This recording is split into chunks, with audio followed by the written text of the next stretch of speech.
এটা তো open secret.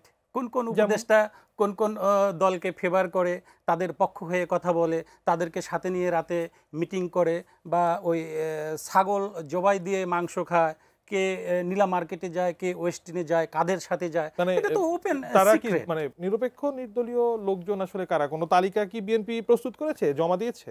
সব উপদেষ্টাকে বাদ দিয়ে আমি তাহলে কিভাবে ফেব্রুয়ারিতে নির্বাচন করব এত দ্রুততম সময়ের মধ্যে?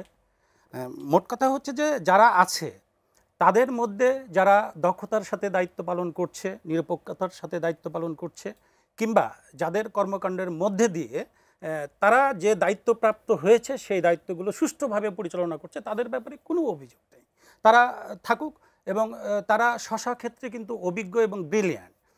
প্রশ্নটা হচ্ছে যে যারা পক্ষপাতদুষ্ট, বা যারা এই গুরুদায়িত্ব পেয়ে সবসময় নিজেদের স্বার্থ, নিজেদের আখের গুছাচ্ছে, বা কোনো একটা দলকে ফেভার করছে, বাড়তি সুবিধা দিচ্ছে, তাদের ব্যাপারে তো বিএনপির আপত্তি থাকবেই। শুধু বিএনপির না, মানে আপনারা আইডেন্টিফাই করতে পেরেছেন যে কোন উপদেষ্টা অন্য দলকে না, বাড়তি এটা ফেভার আমাদের দিচ্ছে? যে প্রতিনিধি দল ডক্টর ইউনূস সাহেবের সাথে কথা বলেছেন, সেখানে নিশ্চয়ই তারা এ ব্যাপারে সুনির্দিষ্ট প্রস্তাবনা দিয়েছে, যেটা এখনো মিডিয়াতে আসেনি, যার ফলে আমি এটা মানে বলতে ঠিক পারছি আছে, না। নাম না হয় না জানলাম। মানে এমন কোন ঘটনা বা ইনসিডেন্ট কি আপনি আমাদেরকে বলতে পারবেন যে অমুক ঘটনার মাধ্যমে বিএনপি বুঝতে পারলো যে এই উপদেষ্টা আসলে একটা নির্দিষ্ট দলের হয়ে কাজ করছে? না, এটা তো ওপেন সিক্রেট।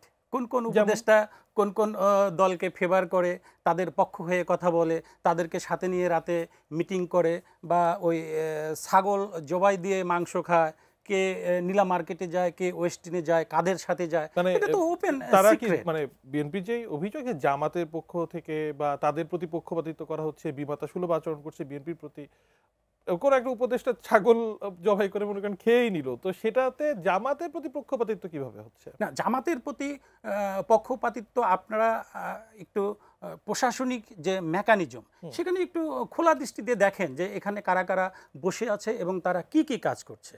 মানে যে জিনিসটা আমরা জানি সেই জিনিসটা কিন্তু আপনারা জানেন না, আর সব জিনিসই কিন্তু মিডিয়ায় প্রকাশ করা যায় না। আপনারা দেখেন যে প্রশাসনের যারা কি পজিশনে রয়েছে, সচিবালয়ে যারা রয়েছে, ডিসি যারা, এসপি যারা, এই বদলির জন্য, এই তদবিরের জন্য অপর কিছু রাজনৈতিক সংগঠন কিভাবে উঠে পড়ে লেগেছে যে তাদের এটা চাই। সেজন্যই বিএনপির প্রতিনিধি দল প্রধান উপদেষ্টার কাছে যে স্পষ্ট বার্তা দিয়েছে যে নির্বাচনকালীন সময়ে এই সকল কি পজিশনগুলোতে অবশ্যই নিরপেক্ষ, দক্ষ এবং অভিজ্ঞ কর্মকর্তারা যেন দায়িত্ব পালন করে।